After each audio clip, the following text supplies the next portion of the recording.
Hello and welcome to episode 477 of Fergo and the Freak. I'm that bloke from Rugby League Project, Andrew Ferguson. You can find me on Twitter at AndrewRLP. And join me as always is the glorious LeagueFreak. You can also find on Twitter at LeagueFreak. How you going there, mate? I'm going pretty good, Andrew Ferguson. How are you? Yeah, not too bad, not too bad. Yes. I've got over one of my 37,000 different illnesses that I'll get this year. So, you know, balls rolling. I'm off to a good start. Well, you're doing better than some people within rugby league. That's true, yeah. I assume you're talking about Luke Brooks.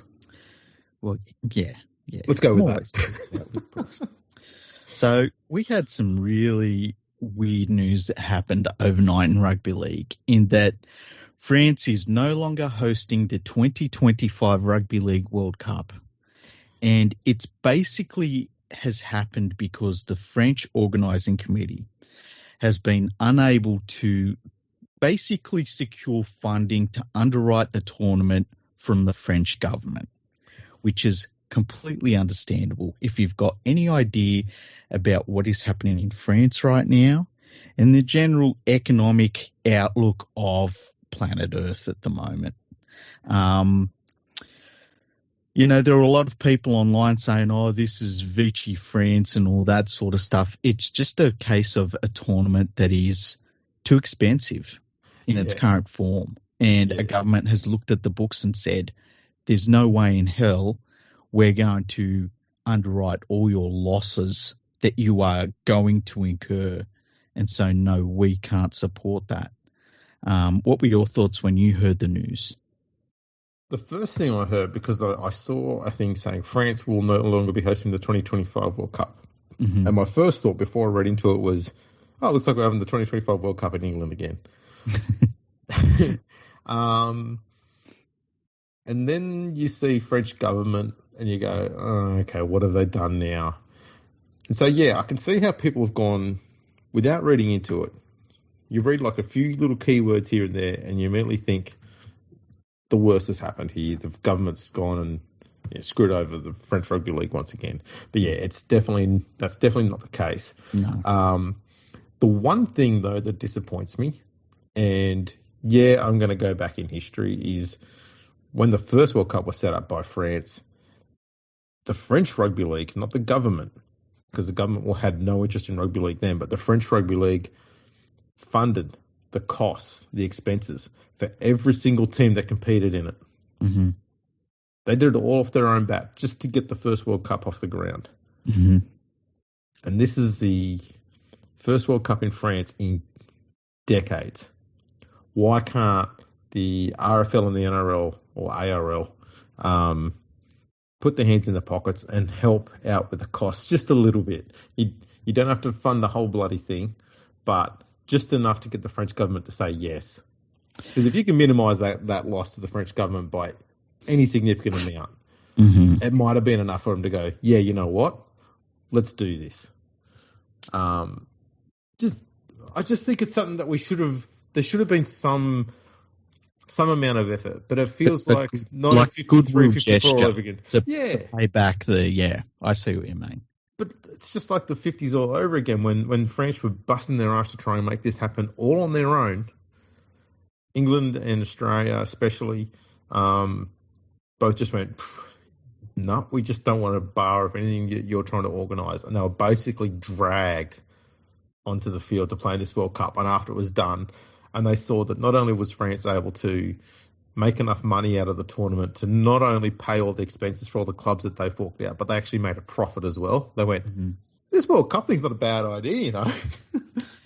But I think that the key thing there is the key word is profit, you know. Yeah, and look, it was easier to do in the 50s as well because rugby league was booming all around. Like, it's fair to say that it was probably one of the absolute strongest times in international rugby league as far as we had some of the best teams of all time at an international level at Australia, especially in France and in England. And so that World Cup was that was going to be anybody's. France tried to get both Wales and America into it. Yeah. England just didn't want either of them in there. They wanted to keep Great Britain as it was. They didn't want to weaken their own side, and they didn't want America in there because I don't know why. They would have had some stupid reason. Probably, they don't have their own competition. They haven't been playing international footy. Why should they be in there? That sort of garbage. But France were working so hard to try and make this a truly global thing. They tried it in the early 30s, not long after they actually created their own rugby league competition in 34. They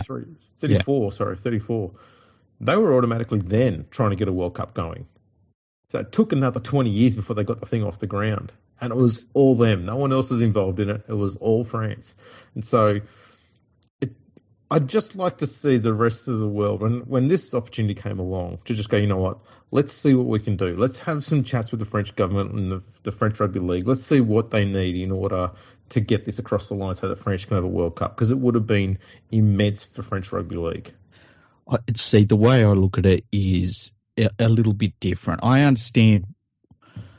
I mean, you and me were both really excited when France was announced as the World Cup host. And, I just was looking forward to it. It's going to be a really great thing for the game. But the fact that the World Cup in its current format loses so much money is not a shock.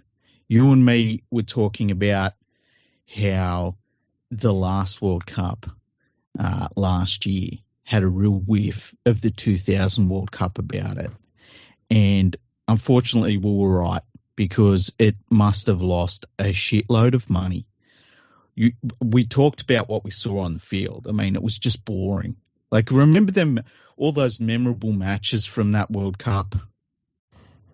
Basically the one Samoa played. Yeah. It's, weren't we all excited to see the incredible win by Australia? Like, and that's taken nothing away from Australia. Australia was one of the few teams that actually turned up. Plenty of other teams didn't turn up to play in the World Cup. But, it was this giant, bloated, drawn-out competition that was lopsided. The venue choice was poor. A lot of the venues were actually dangerous. And I think the fact that we had that running alongside a Women's World Cup, which was an absolute non-event, and it's probably the biggest disaster of all of the World Cup. Well, there was actually 4 World Cups that went on, because you had the physical disability one and the wheelchair one as well, which is, I think, the first time we've had all 4 running concurrently. And guess what? It's fucking expensive to do that.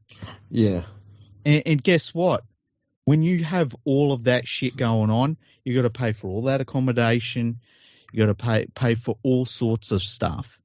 And it makes it really expensive to run a World Cup, on top of the fact that the Men's World Cup is a big bloated competition, which was it was boring, and so I wasn't shocked that the French government looked at it and said, we're not underwriting your loss-making venture. Go away.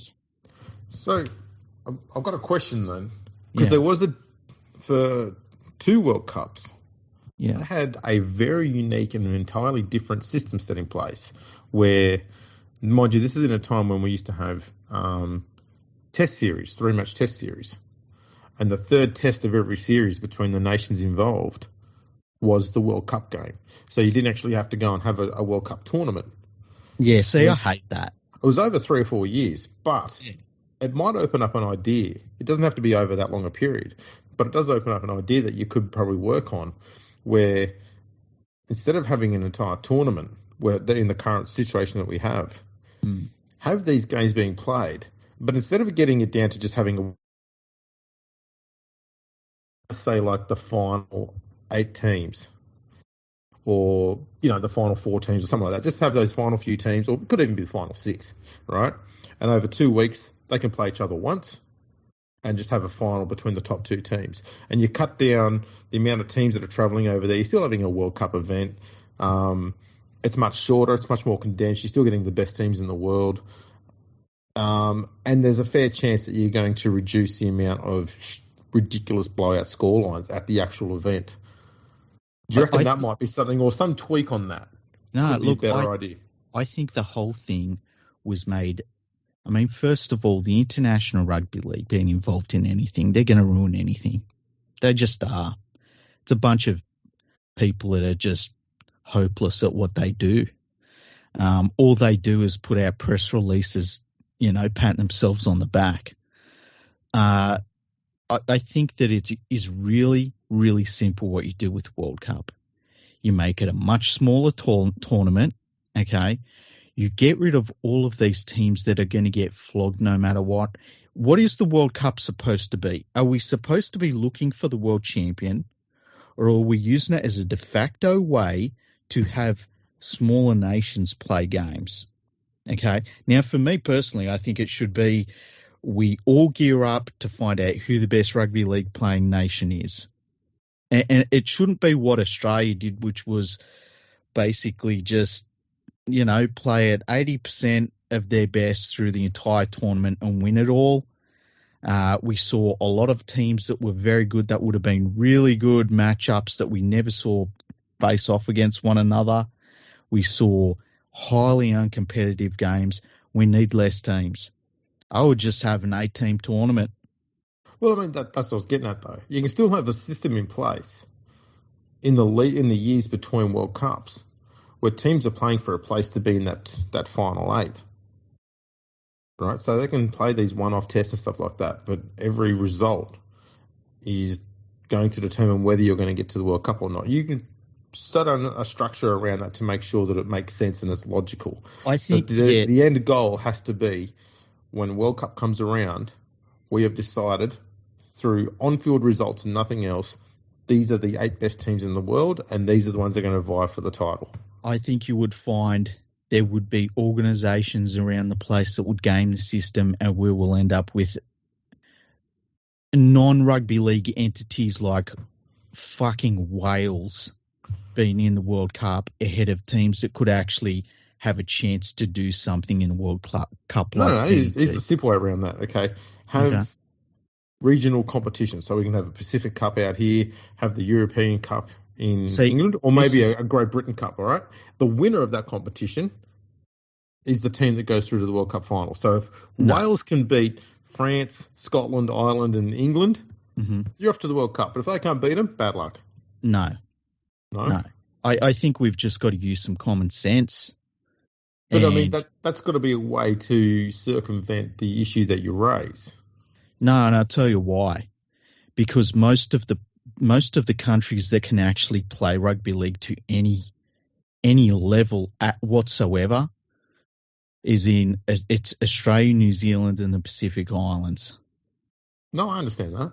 Okay, but here's the thing: you'll get people in Europe mostly who will be like, well, why should the Pacific Islands have 5 teams in the competition and we don't even get one? It's because you can't play rugby league. That's why. I think that we just need some common sense.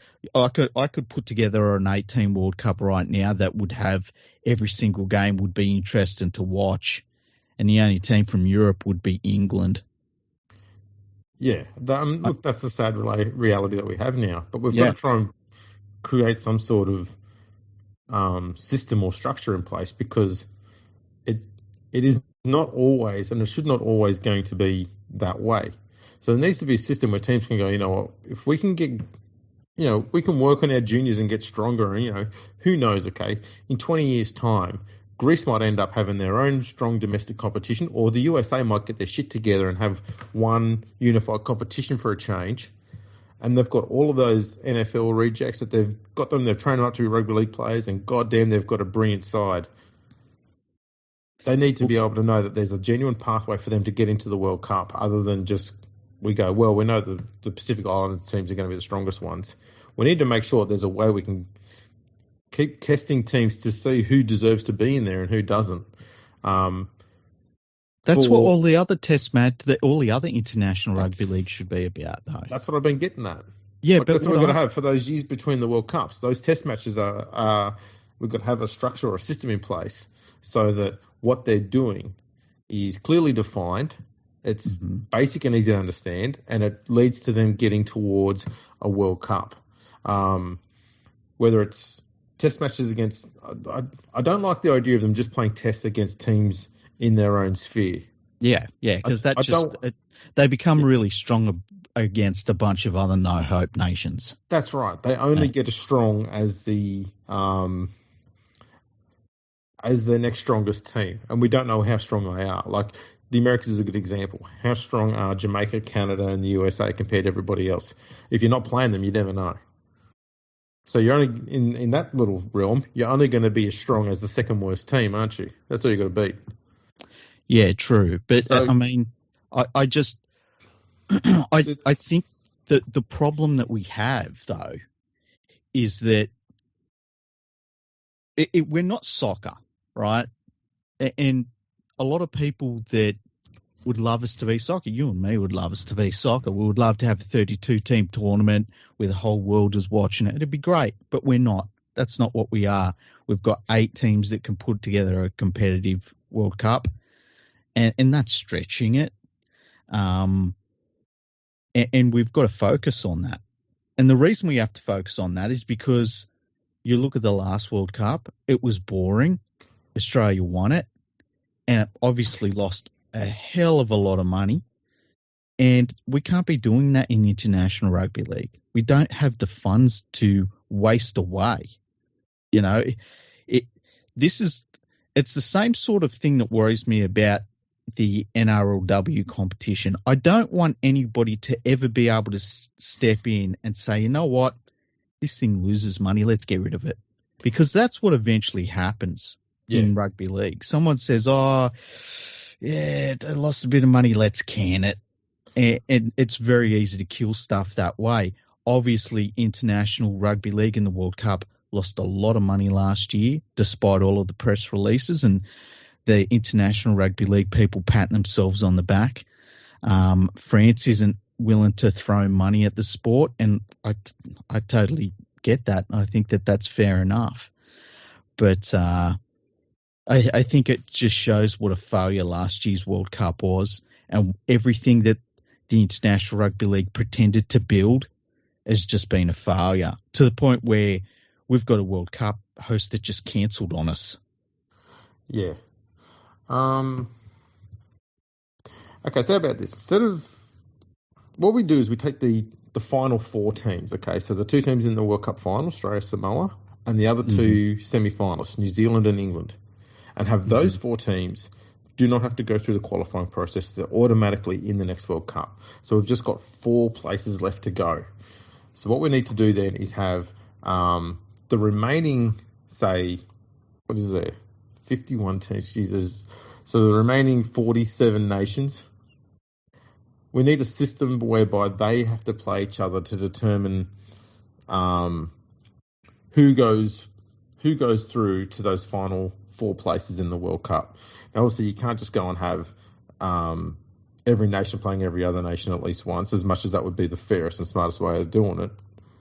It's not financially viable. Like, you can't ask Argentina to host, 43 games or go and play 43 games around the world or vice versa, even half of that.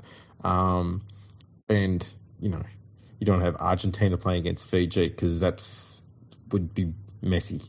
So there's got to be a process whereby we can differentiate between which teams need to be playing each other at their own level, or which teams we can probably automatically just go, you know what, let's have 2 different World Cups, so to speak. One for, which they currently have, one for the emerging nations. So we need a cutoff point. At what point are you an emerging nation, and what point are you a nation that's going to be involved in the full World Cup? All right, you cut that group in half. And so then you're down to 26 teams vying for or 22 teams vying for the final 4 spots in the World Cup. That sounds a lot more plausible. I would just make the World Cup invitational. Yeah. I know, but we have to look at. But the problem you raise though is, and it's a valid one, is having nations like Scotland, Ireland, and Wales all getting in there, but they're all going to have more money to be able to afford to come in invitation wise than say Germany or Greece will. I wouldn't have Scotland, Ireland, or Wales in there. No, but if you have an invitation process. Oh, yeah, I wouldn't. I'm not sending them invitations. It's just like I think that I don't know. I want to see the World Cup, all the combatants in that World Cup, having a genuine path, and they've earned their way there. I think with the invitation only, then you're kind of opening up to that hit and miss. It's kind of like what we've had with previous World Cups, where there was no real process involved. Just going, let's bring Russia into the World Cup. Why? How? Yeah, but that was Russia. That like, if you have an 8-team World Cup, right? Mm-hmm. And say you've got Australia, New Zealand, you got Samoa, you got Tonga. There's 4. You got PNG and Fiji. Yeah. That's 6, right? Yeah. Then you invite, say, I said on Twitter last night I would invite England and France, and a lot of people said get rid of France, have Lebanon, right? Just invite them. You've got a short, quick, a much more competitive World Cup than we have had for a long time. You get rid of all of the teams that we know are never, ever, ever going to win under any circumstances. You get rid of the teams that just turn up every single time and do nothing. You're saving money. It's a much easier tournament to sell to broadcasters. I just think that we need to look at what we've got in International Rugby League and make the best use of what we've got for the least amount of money to spend, because obviously spending tons and tons of money, it doesn't help what you see on the field. It doesn't make the tournaments any better. No. Like the last World Cup is super forgettable. Like, no one's going to be going back and watching those games again. No. I think, though, if that's the case, we definitely need to have the USA involved. Because there's a lot of companies are over there, a lot of money's over there, and they do have untapped player markets that could be gotten into. As I said, the NFL is a classic example. Okay, here's the thing about the US. I'm super cynical about a lot of things in rugby league at the moment. It probably comes through, hey? When the USA can cut down to a dozen people that say that they're running rugby league over there. I'm fully on board with that. I'm not talking about the USA rugby league competitions. I'm talking about having a World Cup over there, and not for the purpose of actual tournament hosted there. Yeah, and the idea is, all the nations that are there, by getting interest in the sport there, all of these nations, you're thinking, basically it's going to be Australia and England are going to be the 2 biggest recruiters of of American rugby league players if we're going to turn American rugby league into something, because Australia and England have got the 2 prominent rugby league competitions in the world. So we need to get our guys over there, seeing them play, set up some connections over there, some networks over there, get some of the American money into the game, because that's money that's not currently in the game, and there's a fuck ton of it. Try and get some of that going on. Try and get some shit blended together. And hopefully by this proxy relationship between Australia, England and USA players, it gets the American Rugby League to realise we need to stop with this bullshit, all this political bullshit we've been going on for ever since day one. Because I don't think there's ever been a time when they've finally got a competition up and running where they've only had one legitimate, recognised governing body running the game over there. And that needs to happen. I don't know why there's all this crap going on over there. I need to look into it further and find out why, because at the moment it's just getting so tedious, so frustrating and so annoying, and all it's doing is holding the game back. They should have had themselves set up 25 years ago. Think of where they'd be now if they had sorted that shit out 25 years ago. But here we are. Yeah, it's ridiculous. And it's like, if people within rugby league, like you and me, look at it and say, I'm actually bored with all of your bullshitting around. Imagine trying to recruit somebody into rugby league over there, into that crap. Like, if you're a potential athlete that goes to someone and says, hey, what's this weird sport you've been talking about? Rugby league. Oh, that's interesting. Who runs it? Yeah. Oh, well, I don't know. Like, what's the main competition? Well, not really sure. Who's the champion? Well, there's about 6 of them. It's just You know, a it's silly. never-ending, pointless saga, and all it's done is completely destroyed any chance the US has had of actually doing something relevant and useful in the rugby league world. I mean, that World Cup we had over here in Australia, not the last one before, when the USA set over their team and they had basically, heritage players in their side, but they went into the finals, I think. Or was that the one before in England? I can't remember. There was one World Cup they went really strong. Might have been the one before in England. I think it was that one, yeah. But that was something to build from. I know, but that was a hammer blow to the local competition because all those local players that qualified got rushed aside. Yes, but that could have also been an opportunity to go, you know what? We know we can produce players that can get us to where we need to be there. And they could have gone back and said, as much as it wasn't, too many of our local guys in there, look what we did on the world stage in rugby league. Give us some money and, they could have done something with that. Instead, they just went, well, that was great. And then went back to the drawing board and then changed everything and then started infighting and then... what was the fucking point of that? The whole process was stupid. What the Americans have done to their own game when they're trying to get it established is nothing short of frustrating.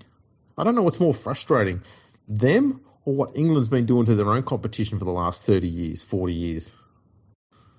How about the fact that France hasn't turned up to play a fucking meaningful international against anybody for like decades now? Like, when was the last time France actually turned up? And you thought, wow, France are on today. France look good. When they stopped playing against Australia, New Zealand and England all the time. And when was that? That was like in the 70s. In the 90s, they started playing a lot more games against European nations and things like that. They were trying to spread, and mind you, it was them, again, spreading the game to new areas. They would take that ball and do that, but that seemed to be the only time they were competitive and strong and they were beating teams. And that was they were taking games to Russia in very early 90s before anybody else thought about doing it. And sure, there could have been better places you're going to, but at least they were doing it. That was something that England should have been doing because they had the money and the resource and they weren't doing it. France were at least doing something about it. I could walk up my street right now and find 20 dudes that could beat a team in Russia. Of course. But I'm so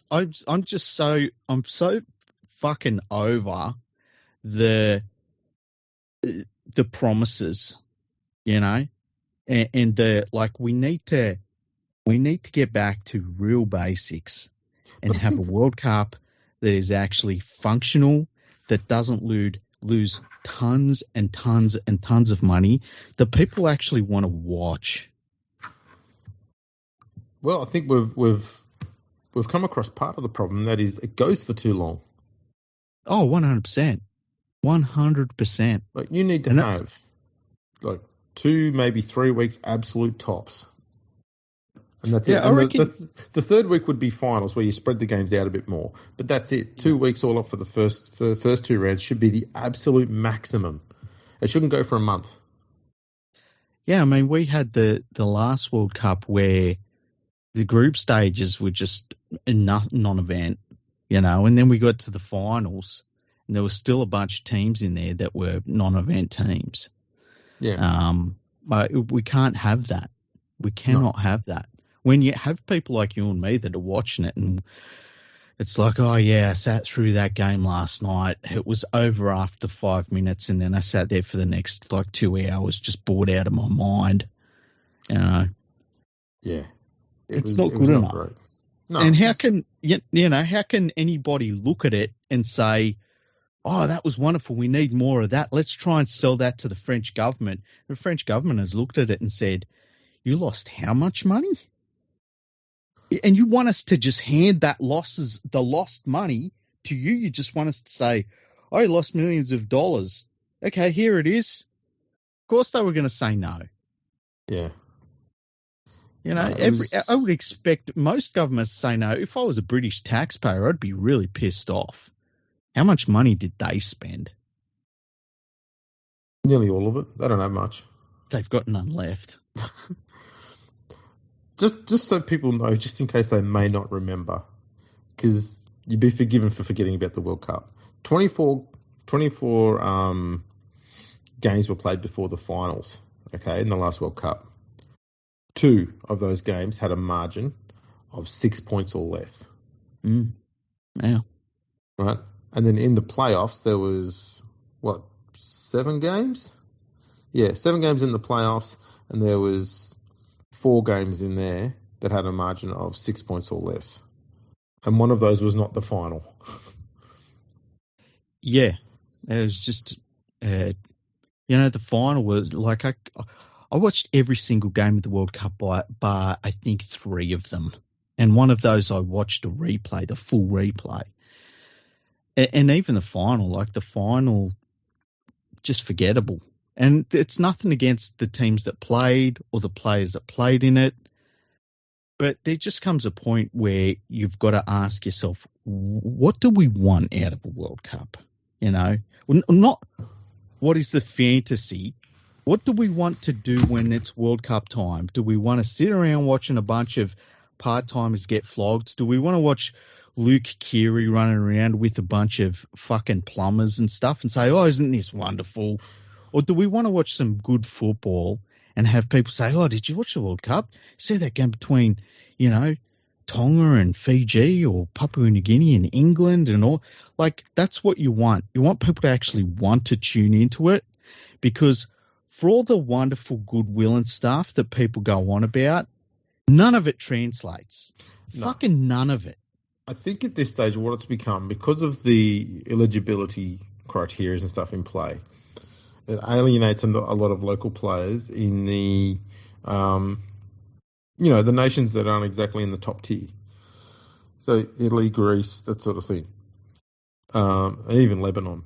So it alienates a lot of the local talent there that are doing a lot of that hard work at ground level in those actual countries, because blokes playing in Sydney and Huddersfield and whatnot are being picked over them, even though they don't play in the nation that they're representing. That's a problem. I don't know how you overcome it, because it's got pros and cons. The pros is it means that the performances on the field will be more competitive by having those players in there. Mm-hmm. But that's the only pro. But I see the World Cup, it's too much of a foregone conclusion these days for it to be about determining who the best team in the world is. We basically know who it's going to be. We could have a 4 nations tournament to determine that. Yeah.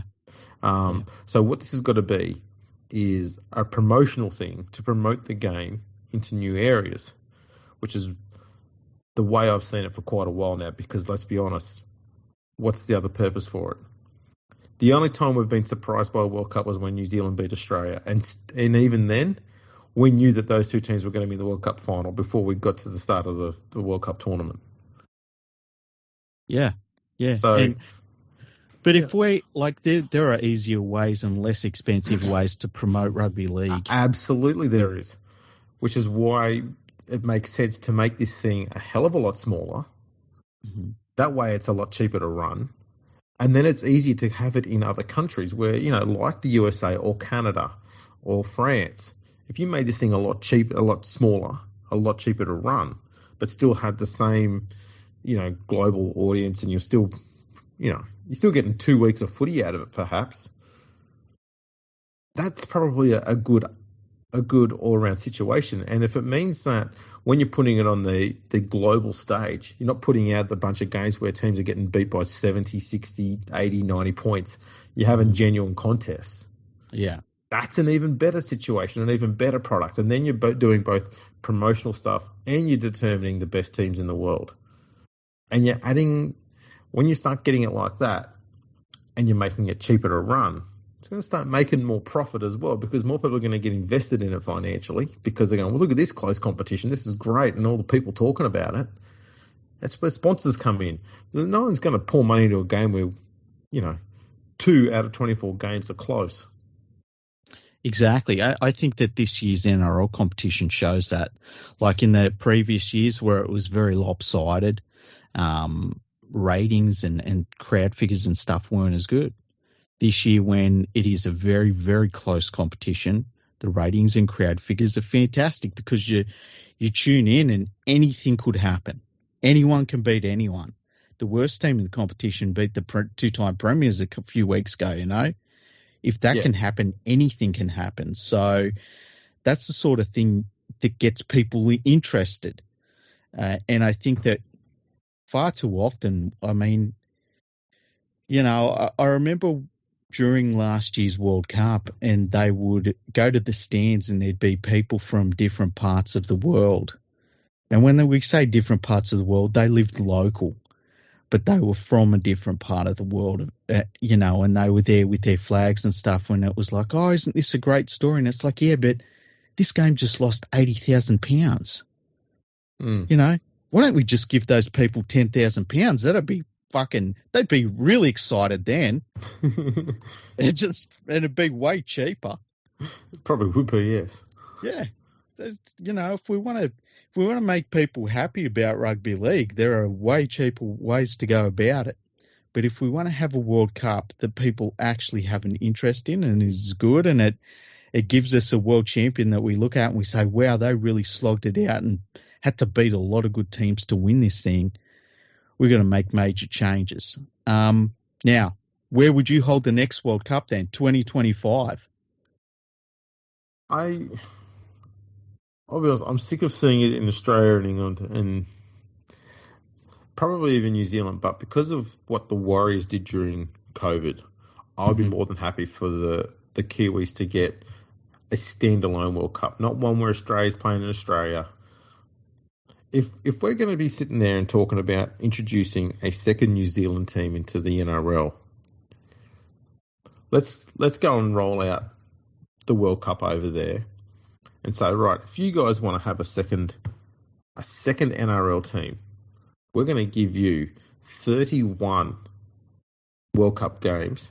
We want to see you support all those games everywhere we play them, and if you do that, bam, you're in with a second NRL team. That's the test. But it'll be half-assed.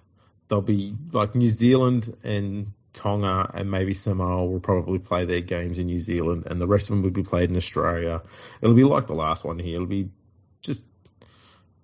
I'll just go through the motions. And if that's what happens, if they're not going to have any of the major stadiums involved on a regular basis, just postpone it. It's not that important. I don't want to see that happen, because what they did last time they brought it here was just a joke. It really was a joke. We've talked about this. If you wanted to go and watch Australia play in the World Cup, you would have had to have spent conservatively $6,000 to follow them around. We're a very big nation, and the people that ran the last World Cup down at this part of the world kind of forgot that. Yeah, it was dopey. Really dumb. Really, really dumb. I'm with you. If it's going to be New Zealand, put the whole thing in New Zealand. Let them have a World Cup final. Let them have every game of the tournament. And New Zealand's a very small nation, so it's not going to cost that much to move everyone around the whole country. You can put half the teams can be in the South Island, the other half in the North Island, and then have the final at Auckland. It wouldn't be that much of a drama. And you're getting to play, 12 games in the South Island, which is brilliant, and 12 around the major centres in the North Island. So how many teams should you have at the next World Cup? Sorry? How many teams would you have at the next World Cup? Well, it's going to, I don't think there's much debate there. It's going to be the same as the last one. So it's still going to be 16 teams or whatever. I seriously, if they don't change that, they won't get another World Cup going. They're not changing it. They're not changing it. It's going to be the same process. So we're going to see basically all the same teams except group Greece and who was the other nation that came in? Jamaica. Those two spots that they took will be the only two I see that will be contested. I'd like to see Wales, Scotland, Ireland all have to work a lot harder to get their spot in there. I don't think we need all three of those there. I'd be fine if one of them got through and we took another two teams out of the World Cup, so got it down to 14 teams.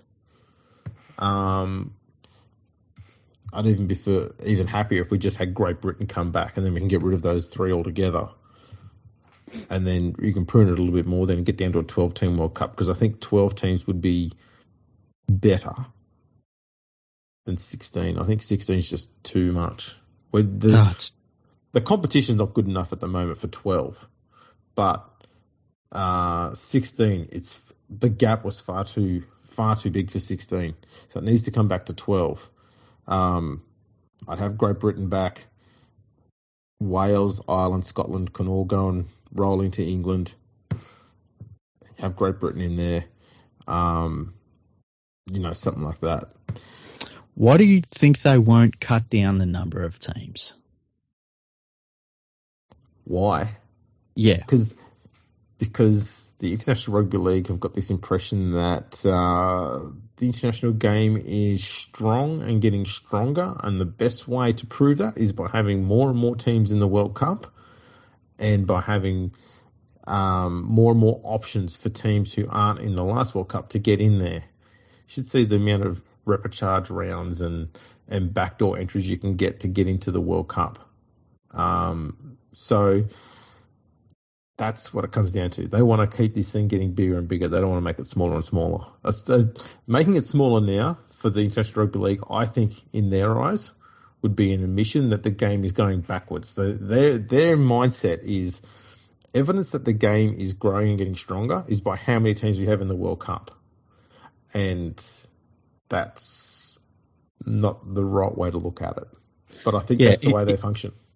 Well, in that case, and I've said this before, I think that Australia and New Zealand and some of the Pacific nations, PNG and stuff, they should get together and form a block. And if they didn't play any part in what happens in International Rugby League and put pressure on the International Rugby League to make changes, because this should be a moment for the International Rugby League to say, this is an unmitigated disaster.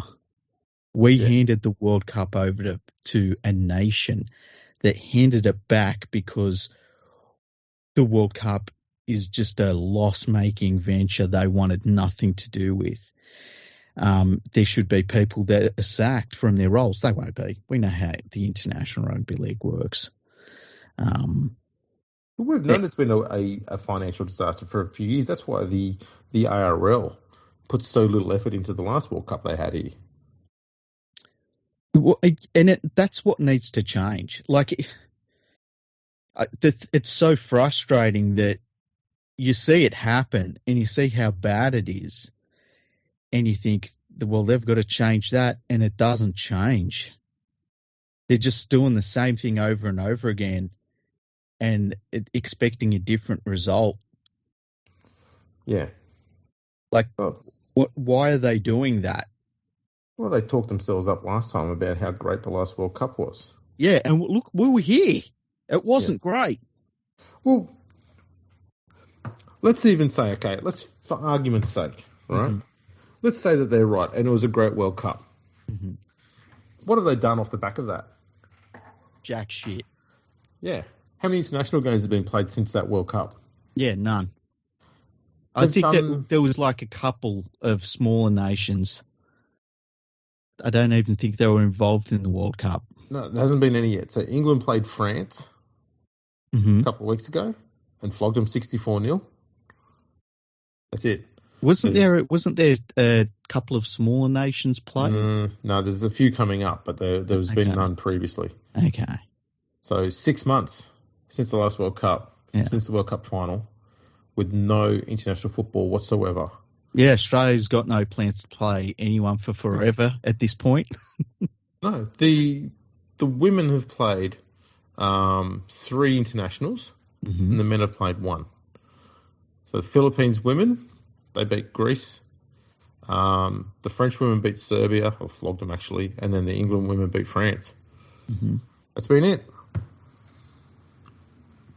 Yeah, it's just, I just can't believe how poorly run it all is. It's weird when you think that something is going to get better. The weird thing is we've got so many more quality teams now than we had 20 years ago, and teams that can put on a really good show. Like you put on PNG versus Tonga tomorrow, damn, it'd be a good game of footy. Yeah, our top 7 nations, okay, on the world rankings thing, our top 7 teams would be able to play each other, and more often than not, if they played 10 games against one another, most of those games are going to be close contests, and that's Australia, New Zealand, Samoa, England, Tonga, PNG, and Fiji. Yeah, games that you want to watch, games that you're like, oh, you know what? There's a bunch of quality plays in this side. Let's see what happens. Yeah, and then on the rankings, you look what happens after that. Lebanon, they're a legit number 8 team. I think that's where they belong. And then it's a drop down to France, and then it's Wales, Ireland, Cook Islands, only because the Cook Islands barely play games. Mm-hmm. Then Jamaica. And you see already the drop we're going through. Yeah. Italy, Serbia, Greece, Scotland, Netherlands, Malta, Turkey. Well, look, let's be honest. Jamaica couldn't play rugby league. There's a bunch of English-based players. Yeah. So if they got in based on what local competition, what local players are doing, then this World Cup was like what the Americans did that we spoke about before when they got in and used all of their heritage players. Yeah. It did nothing for them. And they've got to go through that process again and try and get back in again, which we've seen time and time again is a hard run for these teams that get in there. Mm-hmm. I think Greece might get back in, but I'm not sure if Jamaica will. And as I said, like, people were like, oh, it's a wonderful story in Greece. And you know what? Yeah, it was. Well, given what they overcome, it was a great story, but also Greece didn't do what Jamaica and some of the other European nations, like Scotland, Ireland, Wales, did. Okay, Greece played quite a fair bit of football to get to that point. They weren't just playing one-off games here and there and doing just the minimum amount in order to qualify. They were playing a lot of football to get there. Against a lot of odds. Whether they deserve to be there or whatnot in the end, that's a completely different discussion.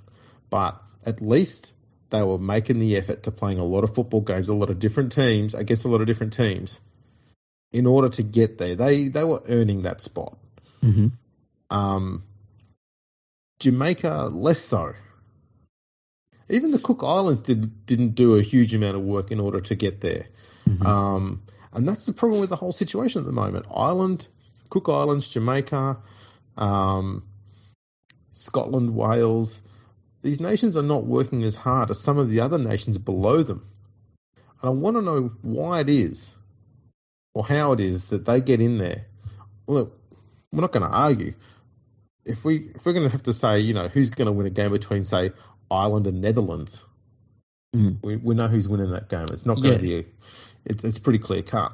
Yeah. But at the same time, there's got to be a system in place, surely. Yeah, but at the same time, would Ireland beat the St Mary's Saints? They're a pretty strong side, the Saints. To be fair, they are. They're one of the biggest junior clubs in Sydney. But that's what I look at. Like, I shouldn't be watching, and it's not just me, but I think that it's a bad thing for the game when people watch what is supposed to be the pinnacle of the sport, the World Cup, and you can watch it and an untrained eye can look at it and say, oh, this side's fucking hopeless.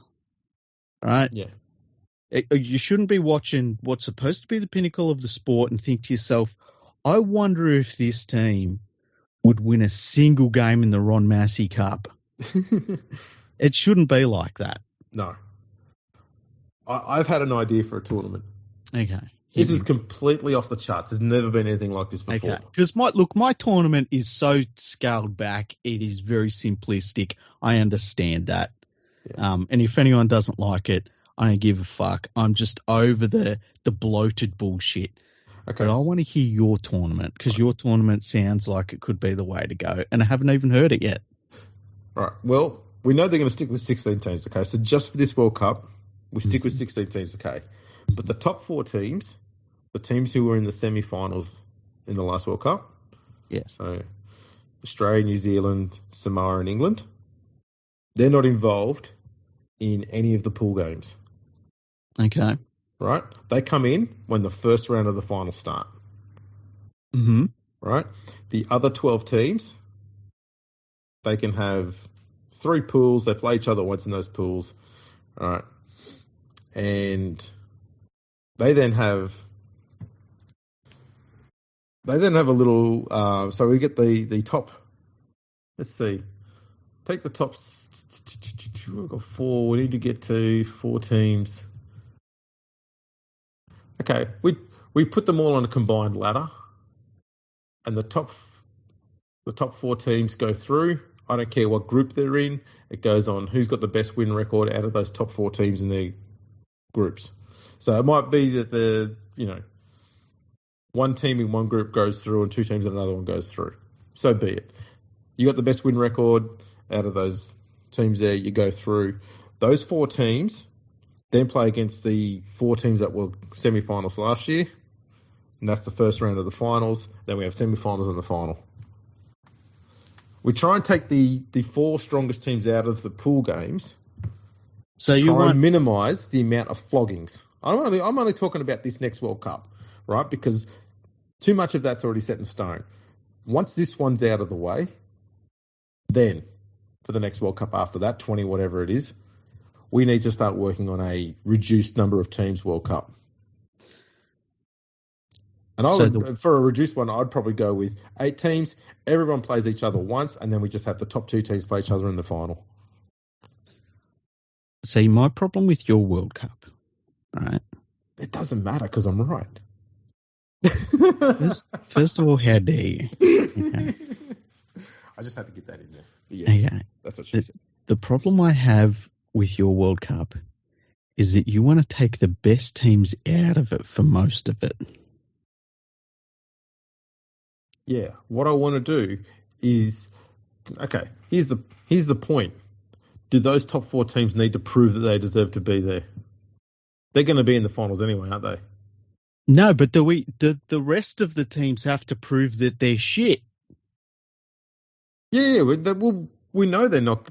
We know pretty much who the next 4 teams are going to be in there. What if? Okay, what do you think that they would choose? Okay, here's the choice that they've got to choose. 16-team World Cup. Okay, you can all turn up. You can all go to the big shebang. Or we give you $1 million to stay at home. Now, it sounds silly, but I bet they would have lost a hell of a lot less money if they'd have just given $1 million to Jamaica and Greece and Ireland and Wales and all these fucking crap teams. If they'd given all of them $1 million to stay at home, the World Cup would have cost less. Yeah, that's true. Isn't that insane? It is, yes. Let's give them all $1 million. You probably could have given them all $2 million. Probably. That's the crazy thing. Like, how much could you have actually given them? Yeah. To stay at home and made, if the cutoff point is and we'll say in pounds because it was over in England, if the cutoff point is you've got to save £1 on what we did, how much could you have divvied up to all of those teams to just not play and made more and lost less money than you did? I bet it's a crazy amount. I'm doing a quick look here to see if there's anywhere, I know there won't be, where it says whether the World Cup ran at a financial loss or gain. We all know how it works out. We find out about fucking 6 years later. No, they've already. Remember? Hang on. Here's an article here. Okay. It's probably not as bad as you thought. Okay. Oh no, God, that's an old one. 30th of May 2001. And then I saw the name said Rodney Walker, and I went, yeah, that's an old one. Yeah, that's Sir Rodney Walker. Great legacy for the game he left with his World Cup.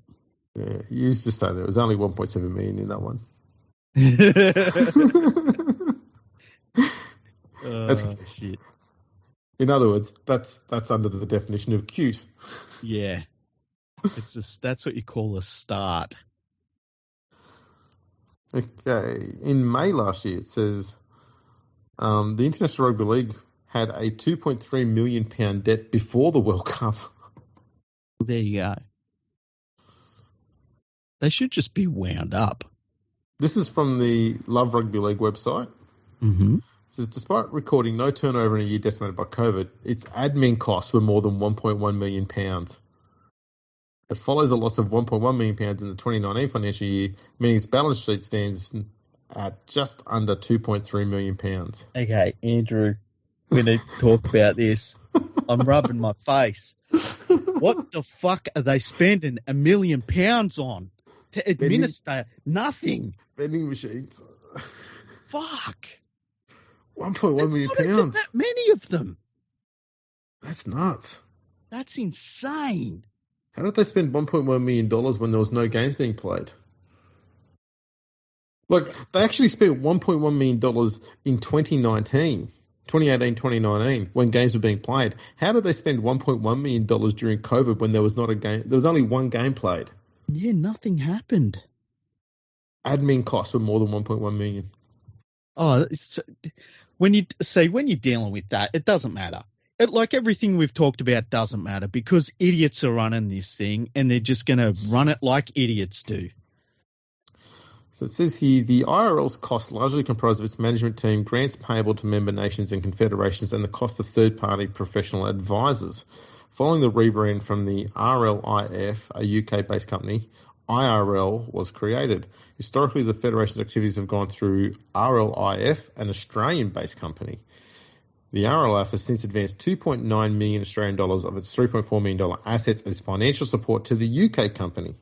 The Australian company has charged £108,000 in interest on this support in 2020. It is expected that revenues from the World Cup will allow the IRL to repay its loans to the RLIF. So the RLIF still exists, and it's an Australian-run company. I had no idea about this. This is fascinating. And worrying all at the same time. I'm out. I'm sorry, I'm out. I'm out, Andrew. The IRL's run, what is it? Its annual report for 2021. I want to see the 2022 one. Where's that? Let's just change the URL.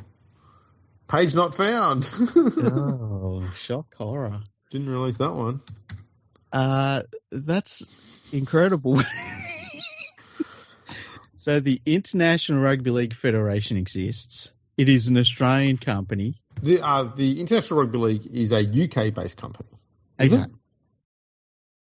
Yeah, I think the International Rugby League is a UK-based company, but the International Rugby League Federation was Australian-based. It's an Australian-based company that actually still exists. And actually had money in the bank because it gave $2.9 million of its $3.4 million in assets as financial support to the UK company, which is already $2.3 million in debt. But they will pay that back when they get the profits from the World Cup that didn't actually make a profit. Yeah, there's nowhere written anywhere whether the World Cup made a profit or a loss. Yeah. Well, we know it made a loss because the French government looked at the books and said, what's French for fuck off?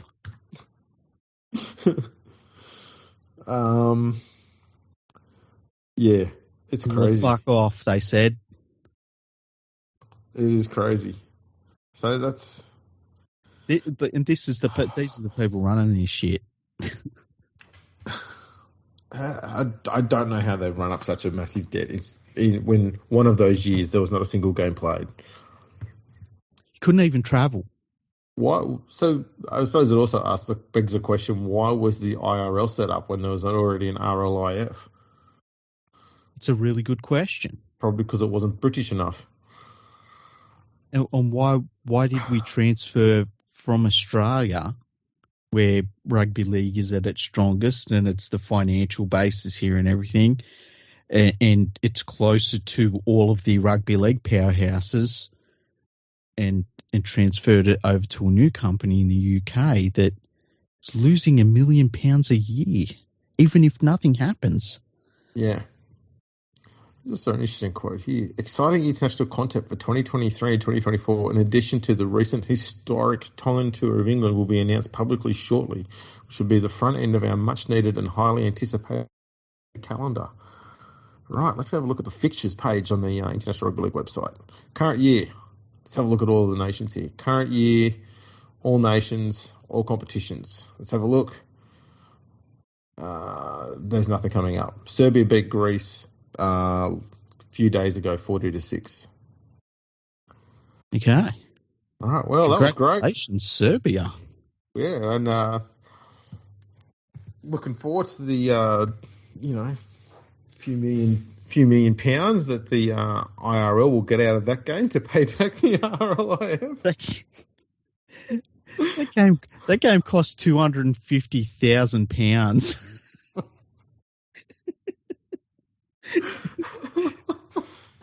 the fuck? That's insane. Where's this great calendar? The World Cup legacy. Remember the World Cup legacy they carried on with? There's nothing. At least the Salford Roosters got wasn't that the team?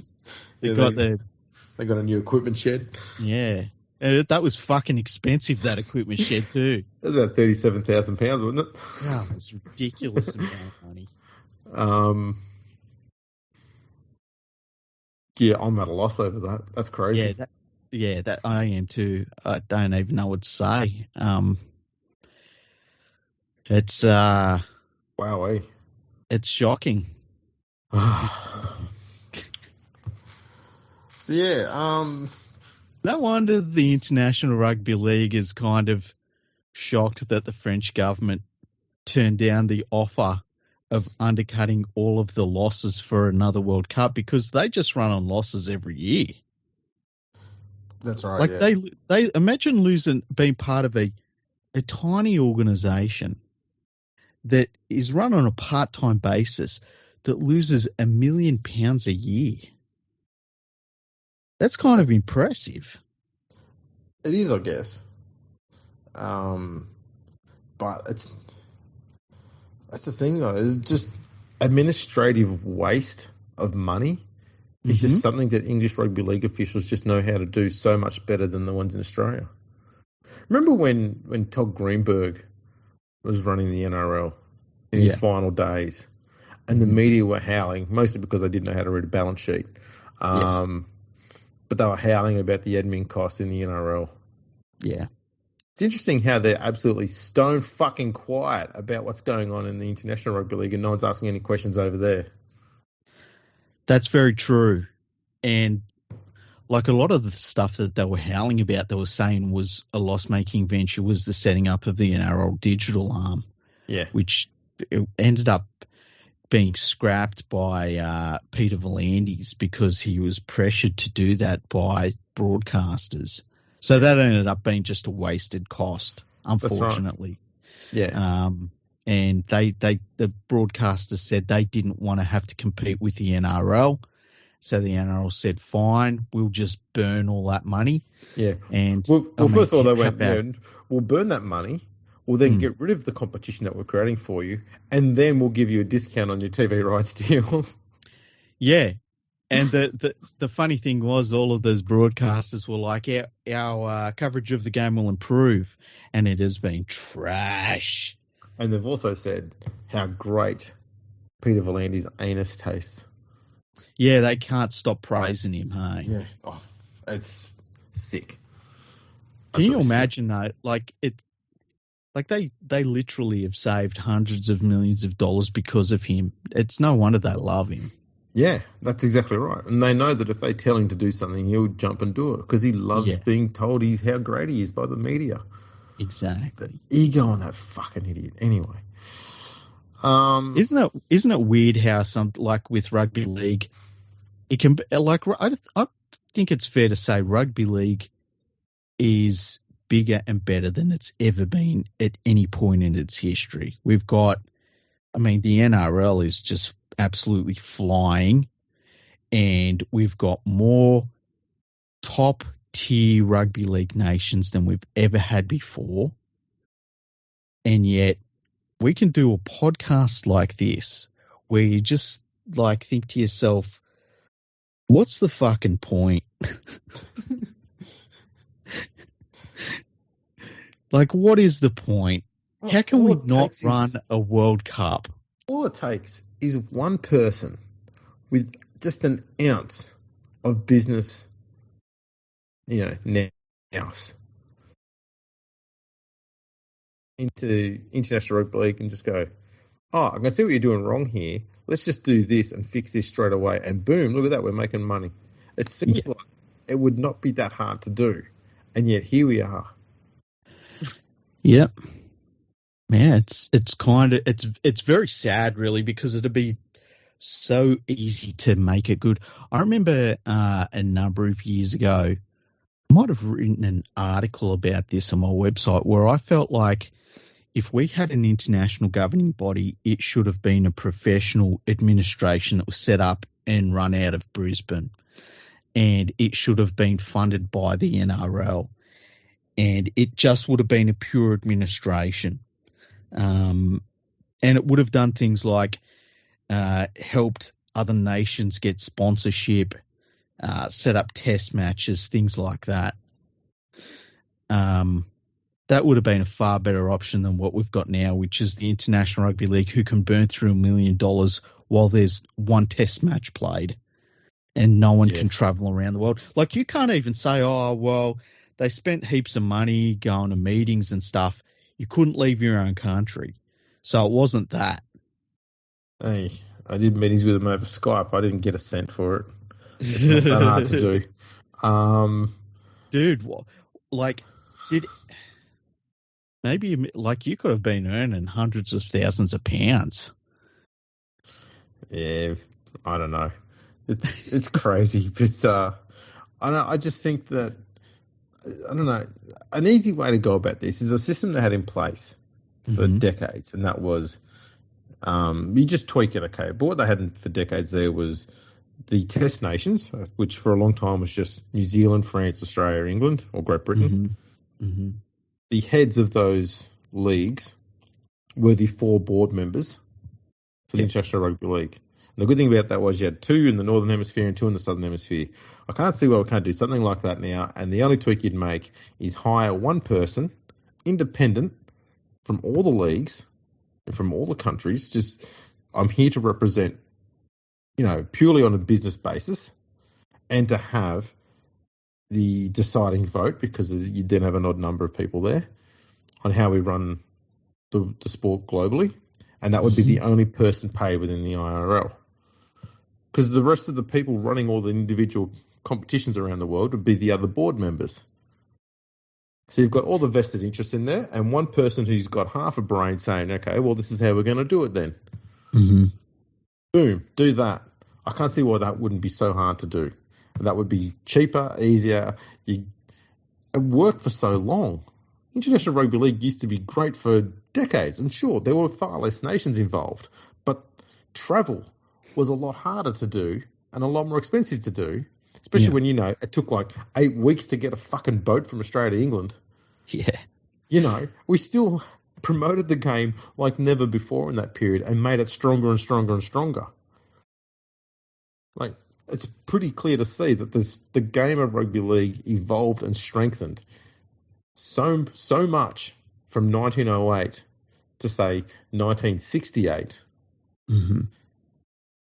More so than the strength that we've seen in the last 30 or 40 years, where you can fly everywhere and it's it's cheaper to fly and all sort of stuff, and getting around's a lot easier, and there's more nations, so you don't have to go as far to play another international team. You can just go on a short flight to find another one, even if you're Australia.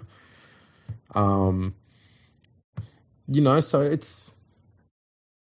it's crazy to think that the old method, with all of the hurdles in the way, produced better growth and better strengthening and better promotion of the game globally than whatever it is they're doing now, with everything being a hell of a lot easier now.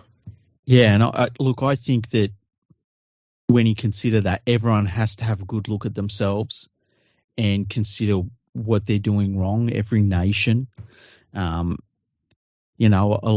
lot gets lumped on Australia, and I think unfairly, because, like, I know in my lifetime I've only ever seen Australia not turn up and play their guts out in a test match once, and it was against New Zealand. I think that was the game they lost 24-0 from memory. Yeah. And I remember it because it stands out, because you watched it and you were like, what's going on? Like, normally Australia, to beat Australia, normally you have to play your ass off, because Australia's going to turn up. They're just going to be there, and that's why they're so good, Yep. But then you look at a team like New Zealand, they turn up every so often, You look at a team like Samoa, they turned up at the last World Cup eventually, but for the most part, they're pretty disappointing. PNG always turns up. PNG is always ready to rock and roll. France, they don't turn up anymore. Tonga turns up, which is great. Fiji, for the most part, turns up. I think the problem with France, and this is largely their own doing, is that they're bored playing England. And the only other nations they're willing to play against are other nations within Europe who are a long way below where they are. And so they don't want to play them because they don't want to go out and flog someone. They want to have a close contest. But the only team willing to play against them is England, and England and France are both bored of playing one another. And so they've got to this point where the game they had this year, they both fielded like second-string sides, basically. And it's just what a waste of time. And they got beaten 64-0. Yeah.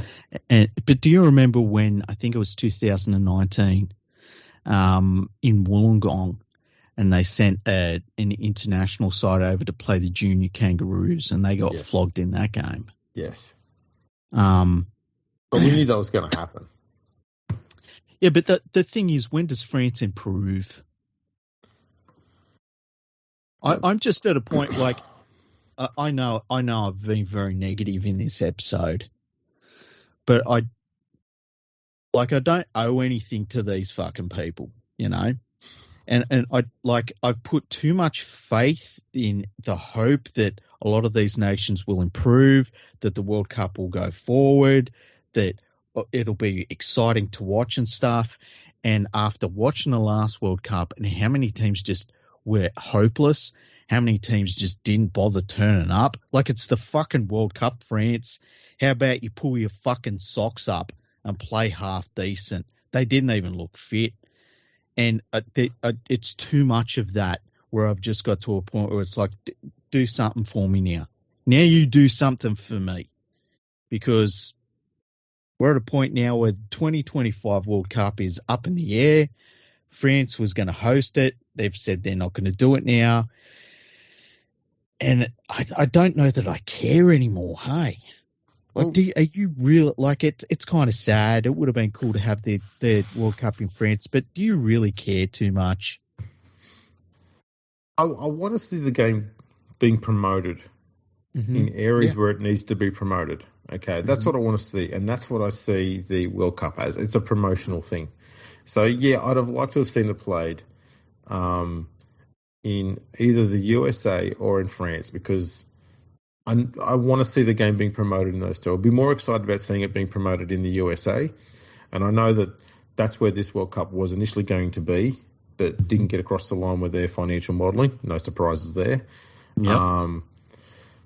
So it was disappointing that France didn't get it either. It just means that because of the financial burden of it, it's never going to be played in anywhere other than New Zealand, England, and Australia, which I think is just, I don't know, it just makes it boring for me now. I don't even care who's in it. Yeah. I want to see it being played somewhere new. I want to see people getting exposed to this game. You want to see people from other countries getting to see this game firsthand in their backyard. Like, it'd be great to see, as we're saying in previous episodes, it'd be great to see World Cup games being played in the USA, Canada, or, France, Catalonia. You get the odd game there. That would have been bloody awesome. Yeah. Seeing games at those new venues it'd be fantastic. Instead, we're just going to get basically what we had in the last Australian World Cup. And that's just dull. And if we don't get that, it's going to be the last English one where they keep telling us about how great it's gone all the time, but then they don't tell us how great it actually went. Yeah, they refuse to answer the questions about it. And it might meanwhile you're watching on TV and it's just a non-event. If they keep telling us how great it was, though. Oh, the crowd's this and the crowd's that, and everything's great and fantastic. Yeah, it might be, but we know. I heard a lot of people were very, very unhappy with the ticket prices. Mm-hmm. They were very, very overpriced. For what reason? I know, to repay that debt that you shouldn't have had in the first place. Come on. If they announce the next World Cup, say tomorrow they say the World Cup is coming to Australia in 2025, how excited are you? Yeah. Yeah, same here. I just don't care. It's not just if it comes here, okay? They need to have a plan as to where they're going to be playing games. I don't mind if they take games to, outside of Sydney, Brisbane, and they take them to other areas, even regional areas. I don't mind that. But you can't do it for the majority of the games, and I want to see that stuff being made clear as early as possible and promoted for as long as possible, as strongly as possible, so that there's a chance that you can get, people can plan to come to these games and go visit them and check them out. And, I don't want to see exorbitant ticket prices. Prices for these games should not be that high. No. I think, sorry, go on. I was going to say the main focus should be, let's at least cover the cost of the ground hire, which should not be that high and shouldn't incorporate too much of the ticket price, and then put like 10% on top of it, and we make a little bit of money out of it. Save your higher ticket prices for the finals and stuff like that. That's where you're going to make your cash, because you're not going to, if you do it that way, you're not going to run at a loss for all of the cup games, all the lead up games. You make all your money in the finals when you're going to get huge crowds in huge stadiums. That's when you're going to make your money. I think that if they do play it in Australia, and we know it's coming to Australia, like, what are they going to do? Play it in fucking England again? But if it comes to Australia and New Zealand, because they'll give the Kiwis a few games, going back to where you have teams stay in a certain region or groups played in a certain region is what you've got to do. I think that you just have to bite the bullet, and there's some places that won't get games. You can't look at the map and put pins on the map. It's got to be done so that where rugby league is strong and people have an interest in the sport, that you're going to play most of the games. I think the last World Cup we had over here, wasn't there like 3 games they played in Sydney all up? Yeah. Something silly like that, which was... Mm-hmm. Yeah, it was minor. It was ridiculous. Yeah. What was that? Was that the 2008 World Cup? No, that was the 2013 World Cup, I think. No, 2008 was Australia. Yeah. And then wasn't 2013 England and then it was the one after that. 2017. 2017 there, that one. That was the one where they had the games scattered everywhere and you couldn't follow anyone. Yeah, let's see. They had England played Lebanon in Sydney. What venue was that at? That's at Stadium Australia. Oh no, that was at the Sydney Football Stadium. Mm-hmm. Australia played Lebanon, I think, at the Sydney Football Stadium. Yes. And No, that was it. Those were the 2 games in Sydney. And I think there was a semi-final. Nope. Semi-final? No. There wasn't a semi-final? No. So the qualifying finals were Darwin, Christchurch, Wellington, Melbourne, and the semis were at Brisbane and Auckland, and the final was in Brisbane. Wow. So it was just 2 games in Sydney. That's what was crazy about it. Yeah. England played Lebanon and Australia played Lebanon in Sydney, and that was it. That's crazy. And Lebanon's other game was in Canberra. Which is 300 kilometres away. Yeah. Well, this is the crazy thing. If you wanted to watch Lebanon play, you had the easiest run because you went to Canberra, Sydney, then Sydney. But then when they made the finals, they then played in Christchurch. And that's the thing. That's the thing that's nuts.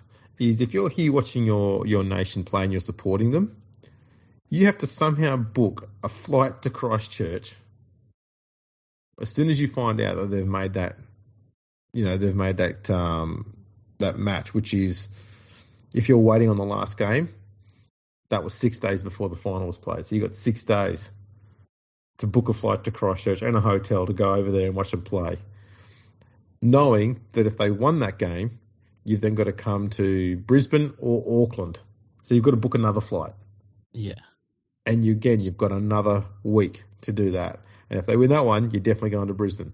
So you want to hope that they're not going to Auckland, they go to Brisbane so you can get 2 games in a row there. That was just stupid. It really was. Do the Australian one, because I remember when they announced the World Cup and I was like, I'm going to go to heaps of games. I'm just going to spend so much money. I'm going to see as many World Cups games as possible. And then the draw come out and I was like, I'm not fucking rich. Okay, their first game was against England in Melbourne. Mm-hmm. They then played against France in Canberra. Mm-hmm. They then played against Lebanon in Sydney. Mm-hmm. They played their qualifying final against Samoa in Darwin. They then played their semi-final against Fiji in Brisbane and the World Cup final against England in Brisbane. There you go. They almost made it to every capital city. It's just so silly. If they could have made their semi-final a game in Perth instead of Brisbane. Yeah. Perfect. Icing on the cake, yeah. Yeah, that was absolutely ridiculous. That must. I wonder if you look at all of the sporting World Cups that have ever been played before. I wonder if a winner of any World Cup during a World Cup tournament has travelled the same distance that Australia had to travel in that World Cup. In fact, England is probably worse. Okay, think about an English fan having to come over here, okay, and the money they're going to have to spend on this journey. Mm-hmm. They opened at Melbourne. Yep. Their second game was in Sydney. Mm-hmm. Their third game was in Perth. Their fourth game was their qualifying final in Melbourne, and then they played the semi-final in Auckland and the final in Brisbane. Oh, that's absolutely insane. How fucked is that? That is insane. You could not hate on any English fan for saying that the World Cup in Australia was stupid when you know that they had to go through that shit if they got here to follow that team around. Yeah. That was nuts. That's crazy. I met up with one of the guys involved in the Welsh Rugby League website, mm-hmm. and he was trying to follow Wales around. Mm-hmm. And they opened their tournament that year in Port Moresby. Yeah. This was ridiculous because I remember him telling me. They then played against Fiji in Townsville. Yep. Game 3 was against Ireland in Perth. Whoa. And then he had to cover England's game in the finals because Wales didn't make the finals, obviously. So then he had to cover England after that because he was here doing media stuff. So he's gone Port Moresby, Townsville, Perth, and then he's come over here to go and cover England in the finals, which was Melbourne, Auckland, Brisbane, and then fly back to England. Far out. And then we wonder why the World Cup loses so much money. Yeah, this is a stupid thing they do, and they bring it down here to Australia, and this is what I hate about them doing it over 2 countries. It's not feasible. Not in No. Australia. You can do this sort of stuff in England because there's all the major cities where rugby league is played are so much closer together.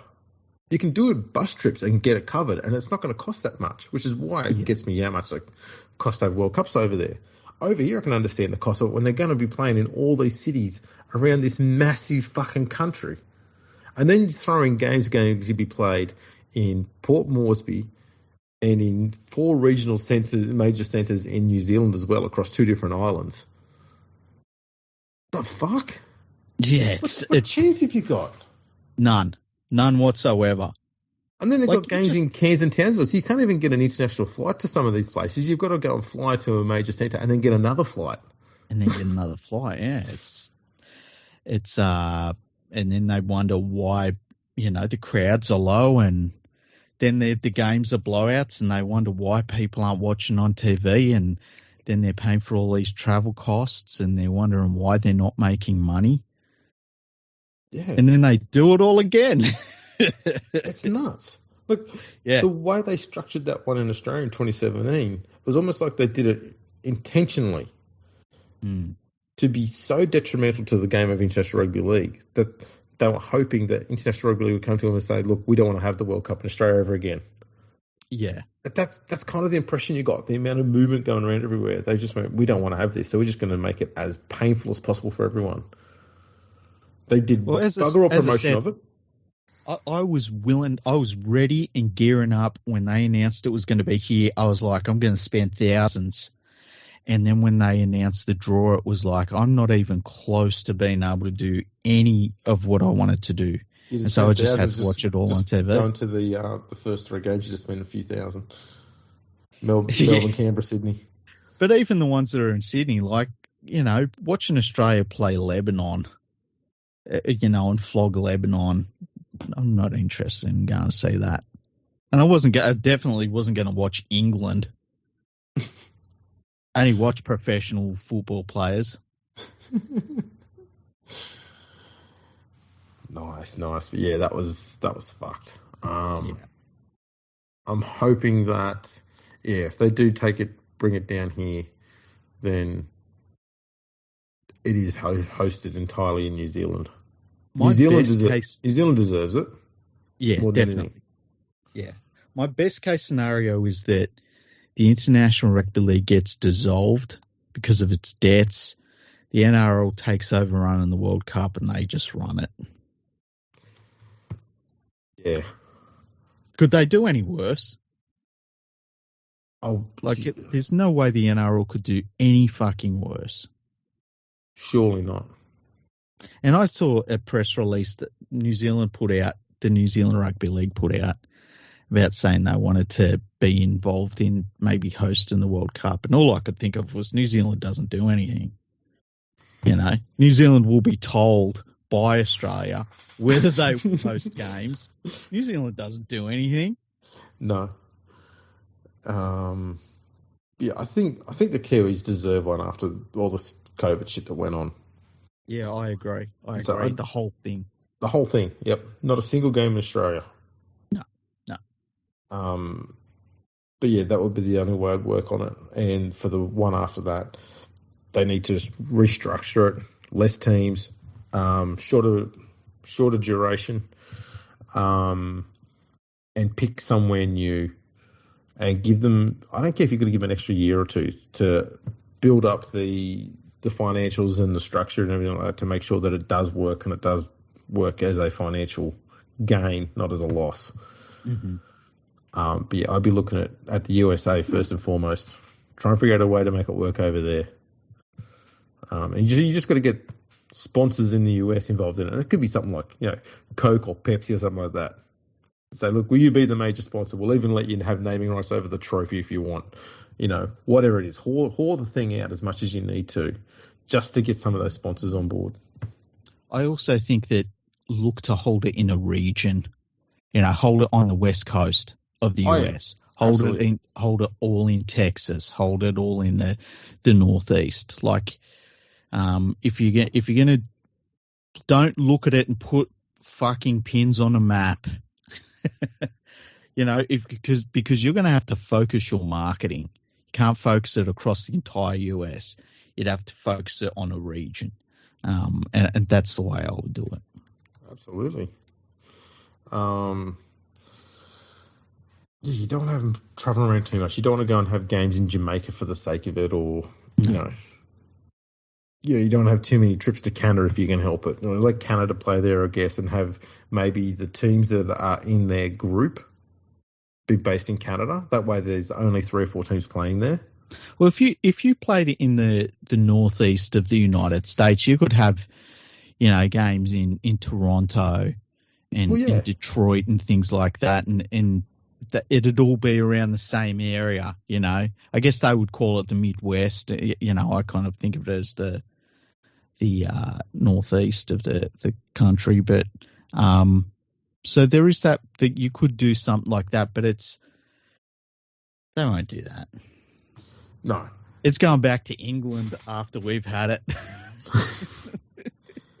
And it will stay in England. But maybe. Look at if we didn't play a World Cup for another 8 years, would you be shocked? No, not at all. No, neither would I. It has that feeling about it. Especially now that they know that it's governments are saying no to it. Yeah. That's pretty hard to overcome. And I doubt the UK government will be as willing to tip money into it the next time around, given that they didn't get... I assume they didn't get much. If they did get a return out of it, it wasn't much. Yeah, I would be shocked, especially when you look at the way the economy has tanked since, not just as much since the last World Cup, but when it was announced and they made all of the deals that were in place, and then we had COVID, and then, the economies have tanked across the world, basically. Yeah, it's not been great. No. And I think the worst part is, I think we've kind of made the point a few times over, is that, your World Cup should be a promotional thing and you should be doing work off the back of it. And there's just been no international rugby league off the back of this thing. Mm-hmm. None of the teams that competed in that World Cup have played an international match since. And that's just ridiculous. Yeah. Oh, well, Greece recently, but that's it. And the most that we've seen is like a promise that there's going to be announcements that some teams will play. It's just so piss weak. Yeah, it really is. It's very disappointing. So, I don't know. Maybe we could just go straight ahead with the old Mortal Kombat system. Why not? But, in order to make it financially viable, when you lose, you do get murdered brutally in very, very horrific and very graphic manner. So you lose any chance of having to pay for accommodation and flights home. Yeah. That would be a definite solution. Yeah, I'm up for it.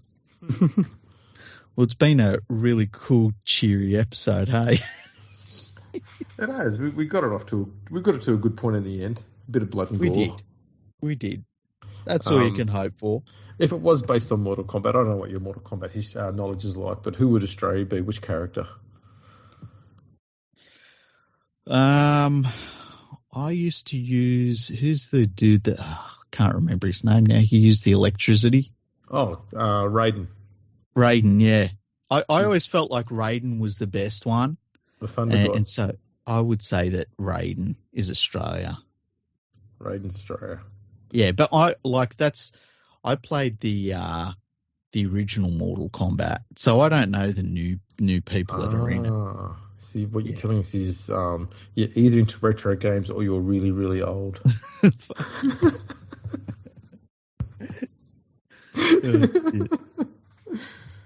All those people who thought you were 22.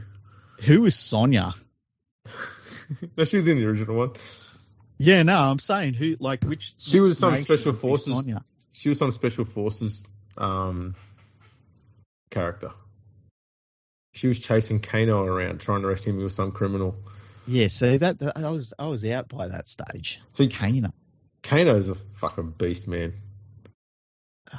See, I'm from the original. He's been an absolute shit character for nearly all of the Mortal Kombat games until the last one or two came out, and they actually would decide, you know what, we're going to give him both an Australian voice, and Australian content. Okay. He's an absolute he's just an Australian prick, and he likes drinking beer and being an absolute prick. He's fucking hilarious. He's the only character in the whole thing that's got charisma. Oh, really? He sounds a lot like me, actually. He's brilliant, man. He's brilliant. Seriously, I know every time someone recommends a YouTube video to you, everyone just goes, yeah, whatever, I'll check it out, and they ignore it. But if you ever get a chance to, check out video clips of Kano in, Mortal Kombat 11. Some of the shit he says to other people, man. Especially to the female characters. Like, part of his, like, every single character's got this thing they do, you know, little animation they do before the match starts when they sort of get introduced. And a lot of the ninja guys are coming out and they're doing like fancy moves and stuff like that. And Kano's is usually just taking a piss on the ground. Oh, jeez. Back to camera. He's taking a piss. He does that whole, you know, zips up his fly. You know, right, I'm ready. I'm ready to go. Oh, yeah, man. You got to check it out. It's brilliant. But there we go. We've finished on Kano. Well, Mortal Kombat's more exciting than the Rugby League World Cup, let's face it. They need to find a way to incorporate the two. We've been on for a while now. I agree. I'm all in on that. Alrighty. Well, thanks for tuning in, everyone. Make sure you check us out on all the socials. And we'll wrap this baby up.